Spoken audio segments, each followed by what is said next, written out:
Olá, seja muito bem-vindo. Estamos aqui em Veja, TV de Veja.com e para uma entrevista pra lá de especial. Uma entrevista que foi pedida e muito pedida pelas redes sociais de um filósofo, escritor, jornalista e um homem que não tem papas na língua. Eu tô falando de Olavo de Carvalho, que está nesse momento conectado via Skype comigo, eu aqui e ele lá na capital da Virgínia. Oi, Olavo, tudo bem? É um prazer falar com você. Tudo bem? Grande alegria estar aqui com você. Eu sou seu fã há muito tempo. Coisa boa. Agora vem... Adoro esse sorrisinho sádico com que você tem notícias. Né? Esse sorrisinho sádico, você sabe que tem muita gente que nas redes sociais diz o seguinte, olha, a melhor coisa é aquele sorrisinho. Tem muito sádico por aí, viu? Tem muito sádico por aí e não tem jeito, né, Olavo? Porque nesse Brasil do PT... não tem muito como a gente não exercitar um pouquinho dessa coisa sádica, porque bater na corrupção é o melhor dos mundos. E eu queria começar exatamente com esse tema. O Brasil tem jeito? O Brasil comandado pelo PT? Esse PT tem jeito, Olavo? Não, com o PT não tem jeito. Nada tem jeito com o PT, nem o próprio PT, evidentemente. Tem que tirar essa porcaria daí, já. Por quaisquer meios concebíveis. Não é isso? Uhum. Se possível, dentro da legalidade, né? Mas que tem que sair de qualquer maneira. O que esses camaradas fizeram não tem desculpa. Você vê o crescimento da criminalidade nesse período, que hoje o Brasil tem quase 70 mil homicídios por ano, né? O crescimento da corrupção. Você veja o Sistema Nacional de Saúde que não funciona. Você vê os nossos alunos tirando sistematicamente os últimos lugares nos testes internacionais. Só por isso, só pela obra do PT na educação, esses camaradas tinham que ser mandados para casa, com um pontapé no traseiro, para nunca mais voltar. Eu acho que esses caras têm que ser, vamos dizer, os seus direitos políticos têm que ser caçados a título vitalício. Você vai e não volta mais. Não fale mais. Fique quieto. Né? Eu sou contra colocar as pessoas na cadeia, maltratar, tal, mas tirar da política, tirar da vida pública para sempre, tem que tirar. Agora, Olavo, a própria legislação, se funcionasse, já tinha dado esse pé aí no PT, né? Porque, quer dizer, um partido que está fundado até o pescoço em corrupção, um partido que é o partido que criou o Mensalão, é o partido que criou o Petrolão, é o partido que mantém as maiores redes de corrupção da história, do mundo moderno. Então, pera lá, né? Se a lei funcionasse e se o brasileiro votasse direito, o PT já tinha sido extinto há muito tempo, né? O problema é que o pessoal fala assim, usa muita expressão, defender as nossas instituições. E confunde as instituições com as leis. Mas as instituições não se compõem só de leis, se compõem, vamos dizer, das pessoas que ocupam os cargos e toda a estrutura do poder. Essas instituições, como elas estão hoje, elas têm que cair de qualquer maneira. As leis podem ficar, mas as instituições não. Não é possível a gente estar com esse Congresso vendido, com esse STF aparelhado, e a gente dizendo amém, em nome, vamos dizer, da pureza das instituições. Até quando vai continuar essa farsa? Você vê que o esquema que eles utilizaram, vamos dizer, de ocupação de espaços e aparelhamento do Estado, funcionou no Brasil, que foi uma maravilha. Nunca o esquema do Antônio Gramsci foi aplicado com tanto sucesso como no Brasil, porque não houve resistência. E não houve resistência porque ninguém acreditava que eles iriam fazer isso. Quando eu escrevi essas coisas 20 anos atrás, todo mundo dizia que eu era louco. Mas as coisas aconteceram exatamente como eu descrevi. Por que eu sabia o que ia acontecer? É porque eu adivinhei? Não. É simples. É porque eu li os documentos internos do PT, eu li as atas do Foro de São Paulo, eu acompanho a produção intelectual desse pessoal comunista universitário. Então, ali é que começam os planos. Tudo que aparece na política foi pensado por algum intelectual universitário com 20, 30 anos de antecedência. Você vê, uma vez conversando com o Roberto Campos, nós colocamos a seguinte questão: quanto tempo transcorre entre uma revolução intelectual e uma revolução política? E fechamos o negócio em 30 anos. Não é isso? Então, para você saber o que vai acontecer daqui a 30 anos, você tem que ver não o que os políticos estão dizendo, mas o que os intelectuais, que são os gurus deles, estão conversando na universidade. E aí eles dizem tudo o que vão fazer. Agora, quando chega na hora de falar para o público, aí a conversa muda. Claro. Aí eles acolchoam, põem, como é que se diz, enfeita, floreia. Mentem mesmo, né? Mentem, né? Mentem descaradamente. Descaradamente, o tempo todo. Você vê, a mentira, nesse movimento revolucionário internacional, quando falo movimento revolucionário, eu me refiro a todas as ideologias de massa do século XX, comunismo, fascismo, etc. A mentira não é um erro, ela faz parte da coisa. É uma mentira estrutural. Porque se o sujeito diz, por exemplo, o seguinte, nós vamos estatizar os meios de produção. E daí promete isso aí. Todos os meios de produção serão estatizados. Eles não vão fazer isso. Nunca fizeram e não vão fazer. Na União Soviética sempre houve uma vasta área de economia privada. Era ilegal, mas o governo tolerava. Por quê? Porque se fechar a economia privada, acontece aquilo que dizia o Ludwig von Mises. Se você estatiza tudo, não tem mercado. Se não tem mercado, as coisas não têm preço. Se não tem preço, não dá para fazer cálculo de preço. E se não dá para fazer cálculo de preço, não dá para fazer economia estatal. Ponto final. Então, economia estatal é assim, é bolha de sabão, é papo furado. É só para falar, tá certo? Agora, o que é o movimento revolucionário, especialmente o movimento comunista, de fato? Ele é uma vasta estratégia geopolítica de dominação mundial, que não parou de funcionar. O esquema que está hoje sendo posto em prática pela Rússia e pela China é exatamente o mesmo do tempo do Stalin. Mesmíssima coisa. Muda o discurso ideológico, entendeu? Agora, por exemplo, a Rússia está mais com o discurso nacionalista, às vezes até conservador, mas isso é só para enganar a trouxa. O discurso não interessa, interessa as ações. Entendeu? E esses partidos de esquerda, todos na América Latina, estão todos a serviço disso. Agora, o que é o BRICS? O BRICS é um instrumento da famosa Operação de Solidariedade, Pacto de Solidariedade de Xangai, que é um projeto de retomar as áreas que eram do Império Soviético, remontar o Império Soviético e destruir, vamos dizer, todo o esquema de poder ocidental e tomar tudo. Essa ideia de Império Mundial é uma ideia dos comunistas. Eles já têm essa ideia em 1910, já tinham. Né? Agora, Olavo, você tem dito muito, né, e há bastante tempo, que o PT é comunista. O PT é um partido comunista e o PT é comunista e acabou. Né? Que pontos levam você a fazer essa afirmação? O PT é comunista. Claro, ele está dentro, vamos dizer, da estratégia geopolítica comunista. Comunismo não é uma questão de convicção. Isso aí só um amador pensa isso. O sujeito é comunista, quer dizer, ele crê no marxismo-leninismo. As coisas não são assim, meu Deus do céu. O comunismo não é uma religião. Ele é um movimento organizado em escala mundial. Ele tem uma hierarquia, ele tem uma escala de comando. Se o sujeito obedece a essa escala de comando, ele é comunista, ele trabalha para os comunistas. A convicção pessoal não tem a mais mínima importância. A convicção pessoal é importante para o intelectual. Você acha que para o Lula a convicção pessoal interessa? Não interessa. Interessa onde ele está, quais os compromissos políticos dele, a quem ele obedece e a quem ele serve. E ele serve isso de todo o coração. Você veja, é só você calcular, vamos dizer, a fortuna imensa que foi tirada do BNDES para salvar governos comunistas falidos. Impressionante. O Angola, etc, etc. Por aí você veja a importância que o PT tem no esquema comunista mundial. Ele está salvando o movimento comunista. Você vê as Farc, no 15º aniversário... Com o nosso dinheiro, né, Olavo? Está salvando o movimento comunista com o nosso dinheiro. Aí não dá, né? Claro. Esses caras fazem esses regimes que são deficitários eternamente, e daí tem que ter um país capitalista para eles sugarem. Então, daí o pessoal diz, não, mas o Lula está mantendo o capitalismo nacional. Claro, mas essa é a função dele dentro da estratégia geral. Ele não pode estatizar o meio de produção amanhã no Brasil, senão o Brasil vai para o buraco também. E não pode ir para o buraco por quê? Porque precisa o Brasil para sustentar as Farc, para sustentar o governo de Cuba, para sustentar o governo de Angola, etc, etc. É uma questão geopolítica. O comunismo é um movimento geopolítico, não ideológico. Isso são amadores que pensam isso. Veja, Joyce, eu estudo essa porcaria, vai fazer 40 anos. E eu vi como o assunto comunismo foi desaparecendo da área de estudo do Brasil, até das academias militares. O seu Sarney, com aquela brilhante inteligência, o governo Sarney tirou a disciplina de guerra revolucionária das academias militares, imaginando que não acabou o comunismo, agora não tem mais. Então eles pararam de estudar, mas eu continuei. Eu tenho uma biblioteca de comunismo aqui que é um negócio imenso. E o comunismo é ainda, na América e na Europa, uma área de estudos especializados enorme.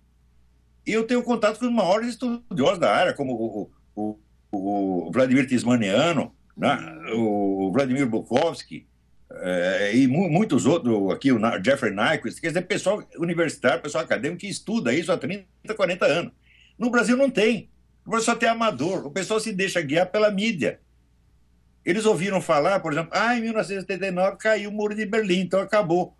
Eu digo, é verdade, em 1979 caiu o Muro de Berlim. Acontece que quando chegou no ano de 2000, o filósofo francês Jean-François Revert já publicou um livro que se chama La Grande Parade, que aliás foi publicado até no Brasil, perguntando o seguinte: como é possível que depois de cair o regime soviético, o movimento comunista tenha crescido em vez de desaparecer?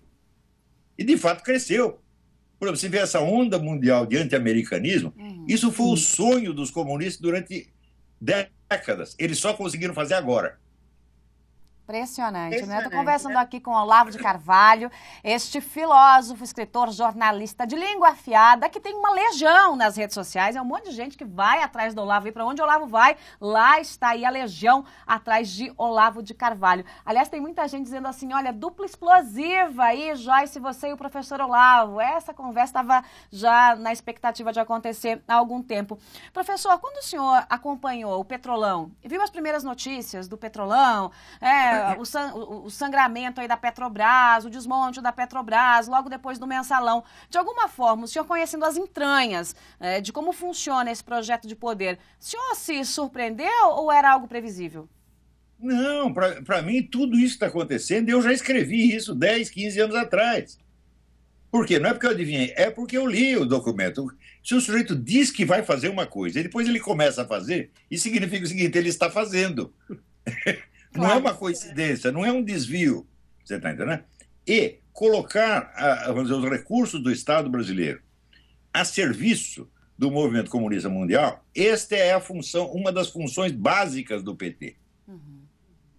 Se você ver, no 15º aniversário do Foro de São Paulo, as Farc enviaram uma carta comovida ao PT, agradecendo.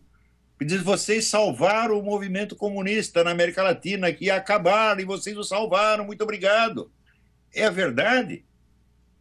Então, a função do PT não é implantar a economia estatal no Brasil, sobretudo a título imediato. Isso seria loucura. Seria matar a galinha dos ovos de ouro. Eles precisam do dinheiro brasileiro para sustentar essa cambada no mundo. Assim, você vê, Stalin, nos anos entre 20 e 30, ele deu uma instrução para o Partido Comunista Americano. Falou, olha, vocês esqueçam esse negócio de proletariado, esqueçam esse negócio de militância. O que vocês têm que fazer é se aproximar dos milionários e do beautiful people, o pessoal do show business, da mídia, etc, etc. Para quê? Para fazer dinheiro para o movimento comunista. Está entendendo? Então isso quer dizer que o Partido Comunista Americano não praticava comunismo nenhum. Ele criava assim, um esquerdismo soft para seduzir banqueiros, deputados, senadores, professores universitários, etc, etc. Ele serviu não só para dar dinheiro diretamente para os partidos comunistas, mas para induzir o governo americano a ajudar o regime comunista soviético. Você sabe que o governo americano foi o padrinho, ele foi a mãe da economia soviética, induzido a isso por essa gente que o Partido Comunista tinha trabalhado durante muitos anos. Então você olha e fala, nos Estados Unidos não tem comunismo nenhum.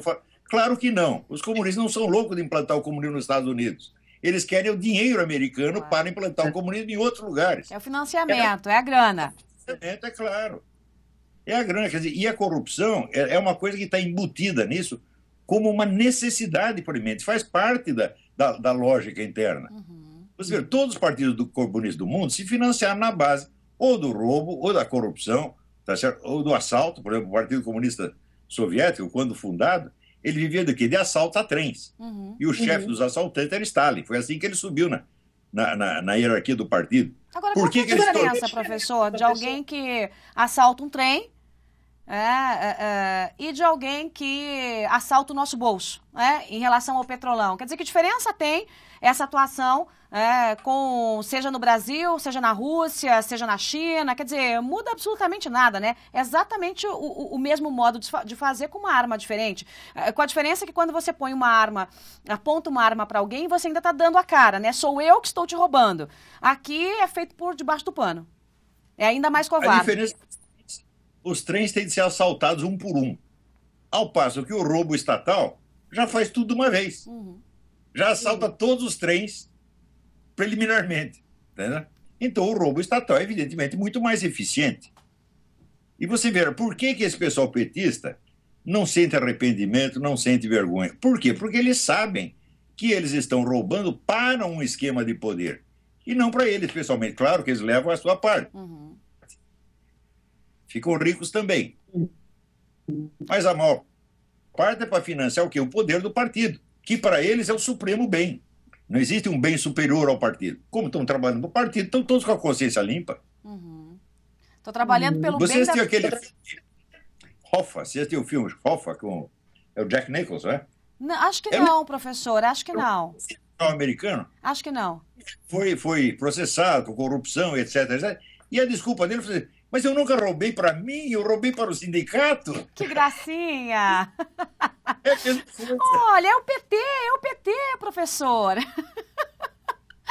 Agora, professor, quando a gente olha esse esquema de corrupção e a gente sabe o que está acontecendo, isso embrulha o estômago, arrepia a espinha, eu sempre fico com aquela pergunta aqui na minha cabeça: por que o povo brasileiro continua elegendo a canalhada?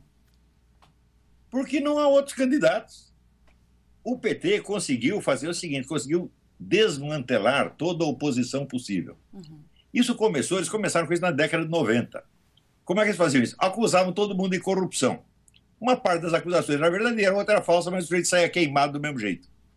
As famosas CPIs dos anos 90, que os astros eram o Zé Dirceu, Genuíno, eles acusavam todo mundo de ladrão.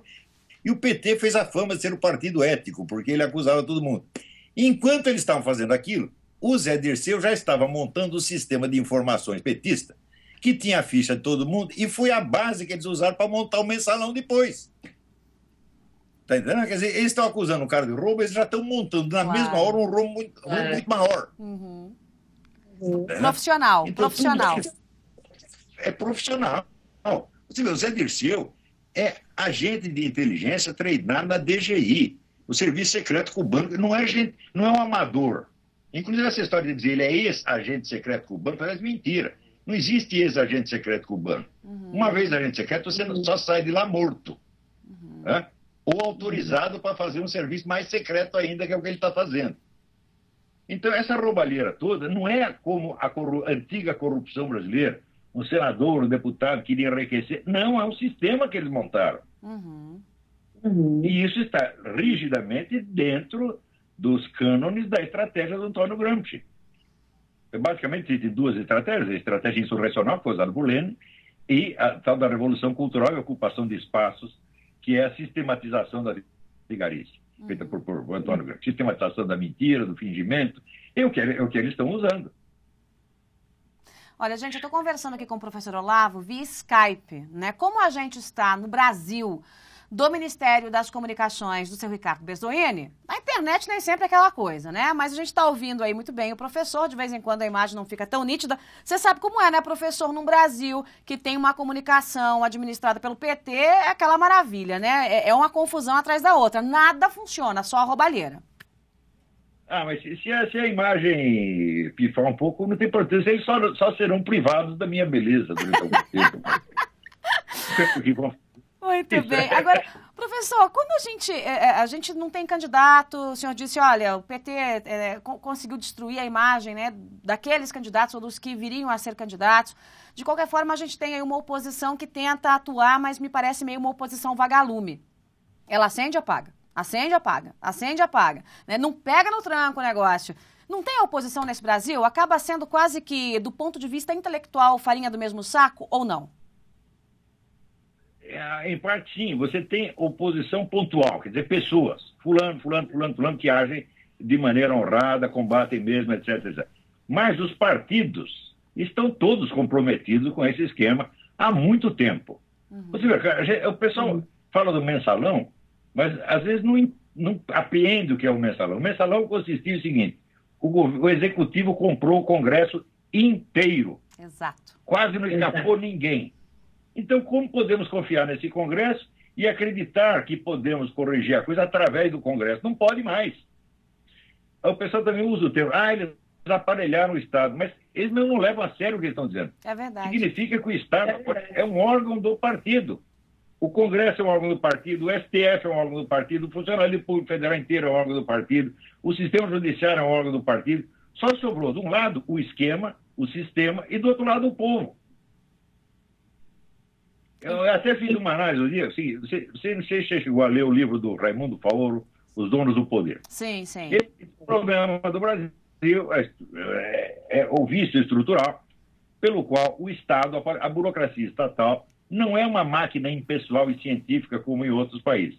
Ele é uma máquina que está a serviço de certos grupos privados que consigam tomá-lo. Tá certo? Ora, o PT começou combatendo isto. Né? Então, inclusive o Raimundo Faoro era um apreciador do PT, ele ajudou o PT a ser fundado, etc, etc. Então, começaram combatendo essa camarilha dominante que o Raimundo Faoro chamava de estamento burocrático. São os donos do Estado. Só que, ao mesmo tempo que ele fazia isso, ele aplicava a estratégia gramsciana, que é de ocupar espaços e aparelhar o Estado. Então, o que aconteceu? O PT virou, ele próprio, o estamento burocrático. Está entendendo? Então, essa mistura macabra, que eu chamo de fauro-gramscismo, deu nisso. Você não pode combater o estamento burocrático se você mesmo se transforma nele. Você está entendendo? Então, se é para combater o estamento burocrático, você não pode usar a estratégia de Antônio Gramsci, porque ela vai fazer de você o estamento burocrático. E o PT não percebeu isso. Então, ele ficou a si próprio, ao mesmo tempo que corrompia o país, lendo Antônio Gramsci 24 horas por dia e aprendendo a arte da sacanagem política. Aí, nesse caso, o PT é mais competente, né, professor, que a oposição. Quer dizer, o PT, pelo menos, do ponto de vista de montar a estratégia e colocar em prática, o PT foi mais fundo nisso, enquanto a oposição fica ali esperando uma oportunidade para fazer a oposição. Quer dizer, ao invés de se preparar para o terreno do enfrentamento, acaba ficando meio em cima do muro. Aí fica difícil, né? O problema é que é o seguinte, o PT tem uma estratégia, a oposição não tem nenhuma. Exato. Zero. Então, o PT, vamos dizer, os reacionários no Brasil apenas reagem tarde, eles não agem. Tá? Então, você veja, em 1993, eu publiquei um livro que se chamava Nova Era, Revolução Cultural. O assunto do livro era basicamente a estratégia do Antônio Gramsci, onde eu já descrevia antecipadamente tudo que eles iam fazer. E o livro foi bastante lido entre os militares brasileiros. Qual foi a primeira reação? A primeira reação demorou 8 anos. Quer dizer, depois de 8 anos, teve um general que leu o livro e falou, opa, pode ser que isto seja verdade. Você viu a lentidão do processo. Nesses 8 anos, quantas decisões o PT não tomou, quanto território não conquistou. Quer dizer, é uma lentidão e uma má vontade incrível. Em parte porque o pessoal se deixa guiar pelo que sai nos jornais, no Globo, na Folha, etc, etc. Como esses jornais disseram, o comunismo acabou, então todo mundo pensou que acabou mesmo. O que é uma estupidez, é uma coisa de amadores, de gente que não estuda o assunto. Uma vez teve uma discussão com um coronel lá no Clube Militar, ele querendo insistir nessa coisa, dizendo, o senhor leu tal livro a respeito? Não. O senhor leu tal outro? Não. O senhor leu tal outro? Não. O que o senhor leu? Aí eu leio o jornal. Falei, então vai lamber sabão, meu amigo.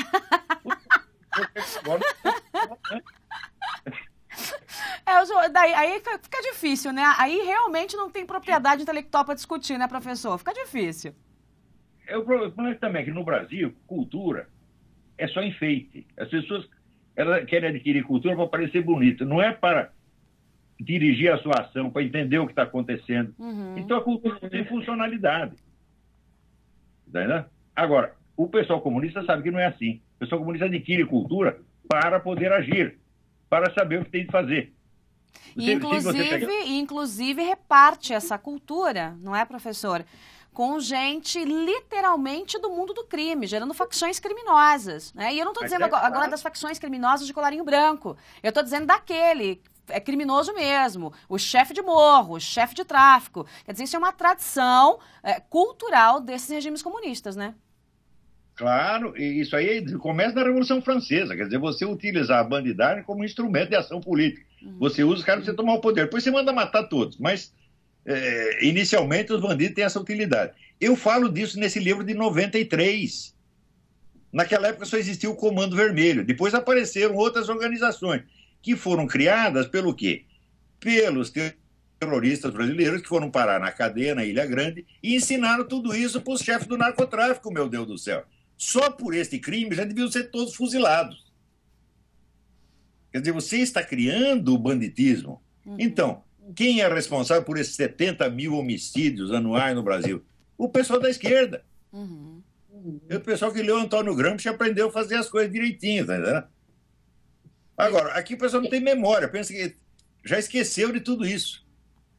Põe uma imagem do professor Olavo de Carvalho, que quero provocar o povo um pouquinho. Põe uma imagem no ar, conseguimos colocar, produção? É uma imagem do professor, né, que está no Facebook dele, na cama, com uma série de rifles.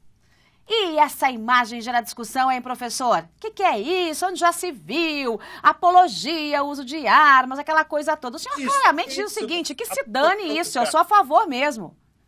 Todo mundo tem que ter uma arma em casa. Aqui nos Estados Unidos, sobretudo aqui no interiorzão, na Virgínia, todo mundo tem arma. E quer saber? Aqui não tem crime. Você sabe quantos homicídios aconteceram nessa área? Desde que eu cheguei 10 anos atrás, 2. Que coisa, hein? 2. Igualzinho o Brasil, né, professor? Igualzinho o Brasil. Então, o povo armado, ele se garante a si mesmo. Você vê, aqui nos Estados Unidos, o bandido está andando na rua, ele vê uma casa e ele vê que tem uma bandeira dos Estados Unidos. Falou, opa, se tem a bandeira, esse cara é patriota. Se ele é patriota, ele gosta de armas. Se ele gosta de arma, ele tem uma arma em casa, eu não vou lá.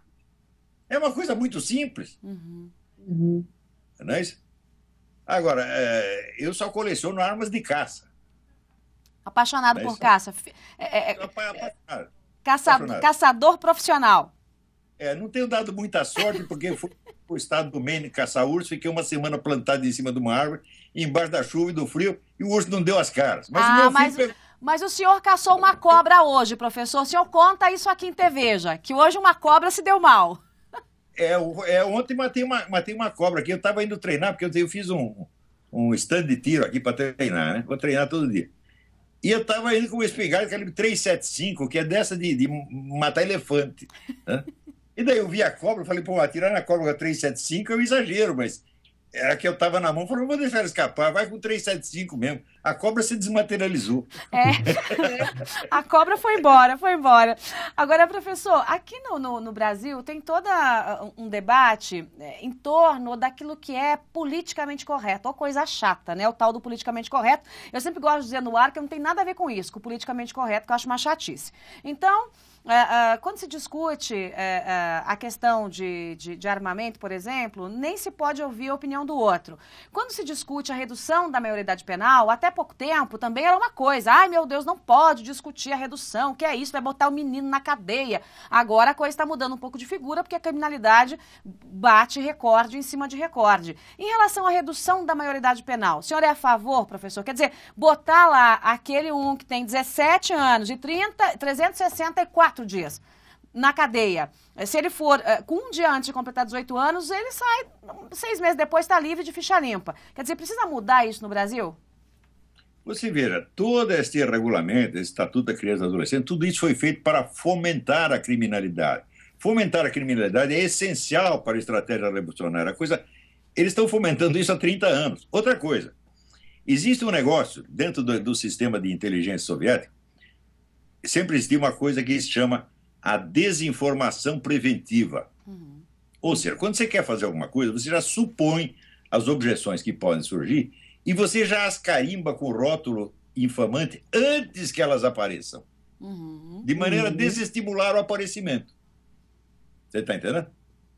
Então, esse negócio da maioridade penal, das armas, etc., etc., as teses que vamos chamar conservadoras já estavam queimadas antes de aparecer. Antes que alguém defenda a ideia, ela já está carimbada com um rótulo infamante. Chama-se desinformação preventiva. Eles usam isso o tempo todo. Você vê, por exemplo, esse negócio de o comunismo acabou. Então, se você fala de comunismo, você é saudosista da Guerra Fria. Esse rótulo apareceu antes que alguém voltasse a falar de comunismo. Está entendendo? Mas aí é para emburrecer mesmo o povo, né? Para nivelar e fazer um emburrecimento geral da nação. É para você criar uma inibição de pensar. Porque você associa certas ideias à reprovação social. Eu não posso dizer tal coisa, senão o pessoal não vai mais gostar de mim. Uma vez um aluno meu, isso muitos anos atrás, falou, Aí eu não posso continuar estudando essas coisas, senão minha namorada não vai mais me chamar de meu fofinho. Oh, coisa linda. Você vai embora daqui, você não pode estudar essas coisas. Você tem medo, né? Mas eu ainda acredito em Aristóteles. Aristóteles diz o seguinte: a palavra cão não morde.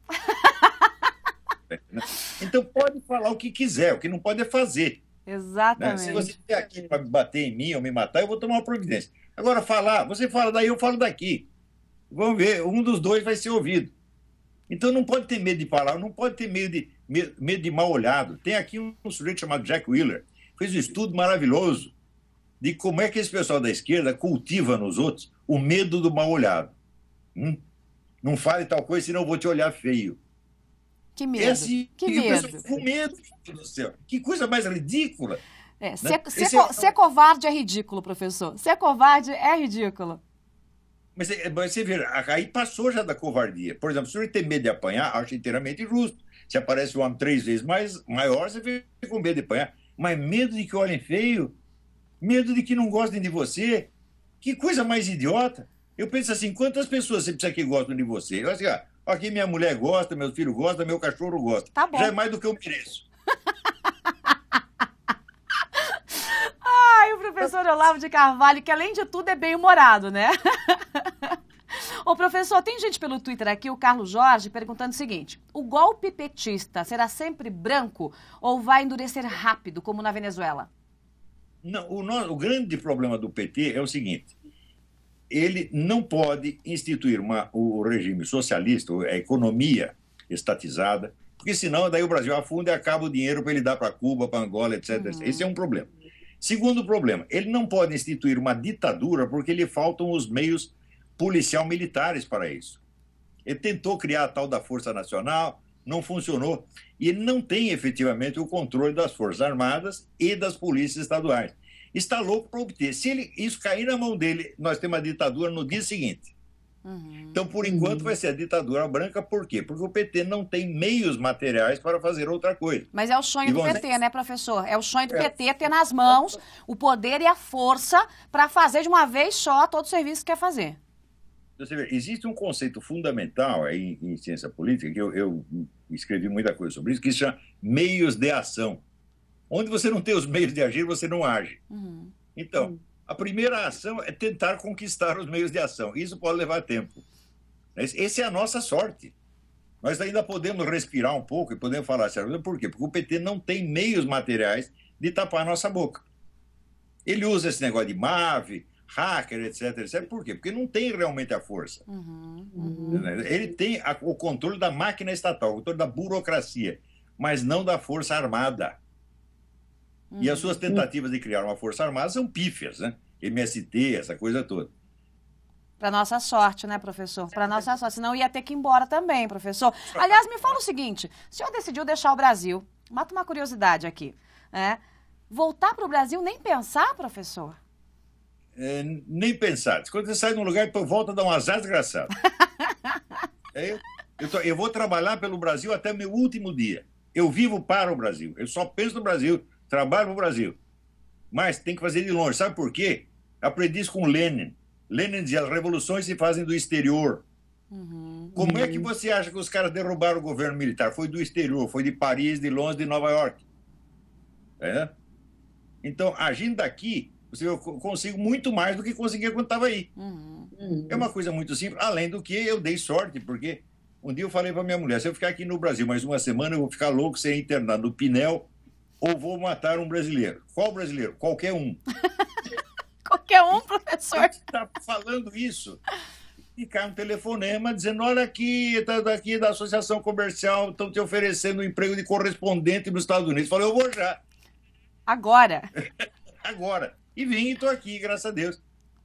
Agora nem estou mais como jornalista, eu ganhei esse green card, esse visto de special abilities, né? O pessoal me pediu 4.000 páginas de documento para comprovar toda a carreira, tudo com documento. E deram lá o tal do Special Abilities e estou aqui como residente legal, não mais como jornalista. Queria tanto fazer essa entrevista pessoalmente, professor. Mas vem aqui, eu lhe dou uma passagem, você vem aqui. Muito bem. Você vai ser tratada como uma rainha aqui.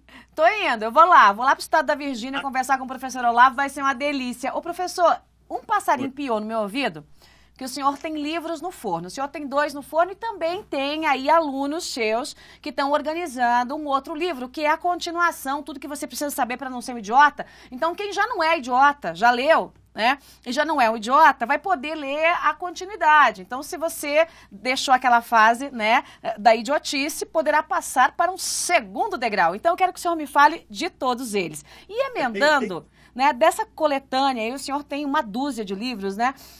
Qual que o senhor mais gosta? Qual que é o livro que tem mais Olavo de Carvalho por Olavo de Carvalho? Sem dúvida foi o Jardim das Aflições. É o livro que eu mais gostei de escrever. Eu gostei de escrever o Aristóteles também. Mas o Jardim das Aflições é a menina dos meus olhos. Porque eu achei que foi assim, o livro mais caprichado, que mais tem estrutura, não é composto de pedaços soltos, mas tem uma ordem interna. Né?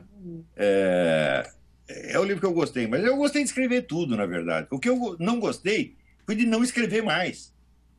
Né? Eu outro dia até confessei, falei, olha, eu gastei uma boa parte da minha vida correndo atrás de mulherada, eu estou correndo atrás do prejuízo. Vai apanhar da mulher aí, professor. Não me deixa nem sair de casa, e graças a Deus eu posso trabalhar, estou aqui. Um ex-mulherengo assumido. Assumido. Agora, o que tem no forno aí, professor? O senhor me disse que tem 1 ou 2 livros que já estão no forno, que vem por aí. Tem 3, na verdade. Um está sendo organizado por 2 alunos meus, a partir de textos que já existem, que seria uma parte mais filosófica para complementar o idiota. Então, deve se chamar o Manual do Ex-Idiota. Sensacional. Quer dizer, você já entendeu que não pode ser idiota, que é perigoso ser idiota. Então, aqui está o caminho das pedras. Como é que você estuda, o que você tem que estudar, blá, blá, blá. Esse é o primeiro livro. O segundo é uma coletânea de posts meus do Facebook, que eu uso o Facebook como um diário. Tudo que tem ideia que me aparece na cabeça, eu meto lá no Facebook para não perder. Porque se for anotar em papel, eu vou perder. No meu HD eu também perco. Então, vamos botar no Facebook. Então, estou selecionando os posts mais importantes e fazer uma coletânea que vai se chamar o Guru de Varginha. Por que o Guru de Varginha, professor? Tem uma senhora que não gostava de mim, falava muito mal de mim.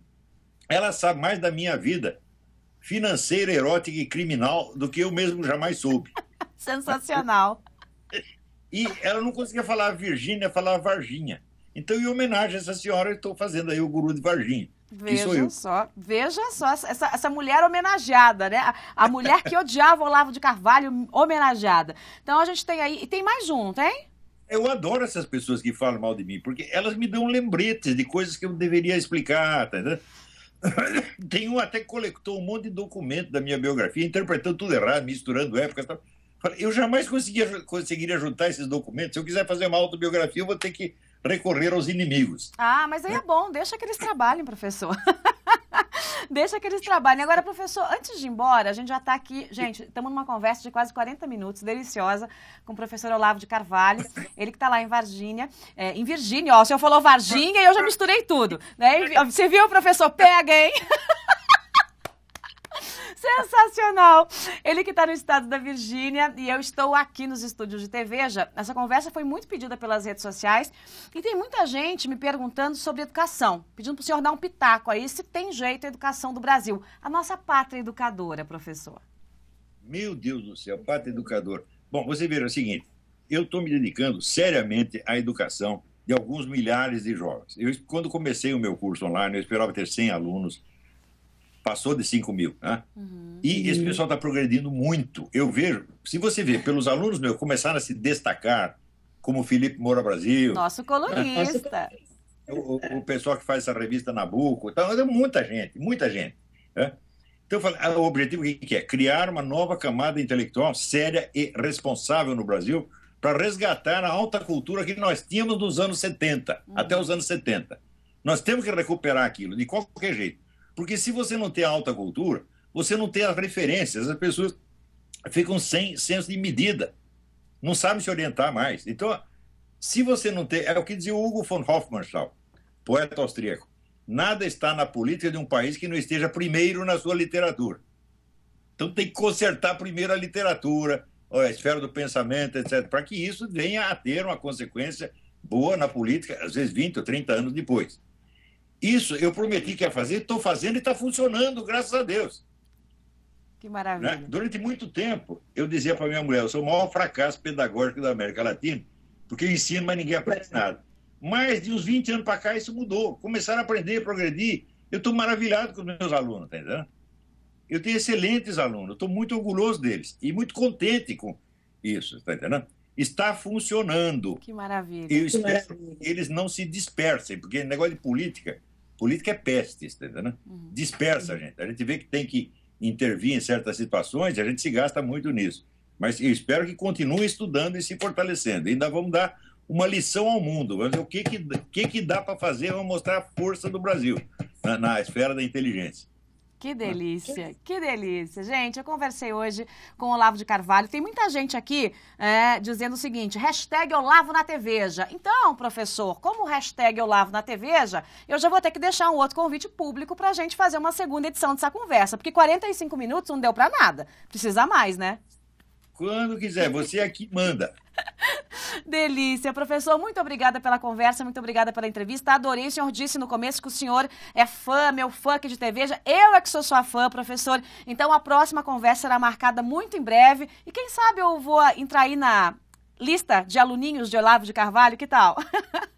Ótimo, e vem aqui, venha nos visitar. Aqui é um lugar muito bonito e aqui a minha casa é um lugar muito divertido. Muito bem. Obrigada, professor. Um beijo grande, viu? Até a próxima. Beijo. Tchau.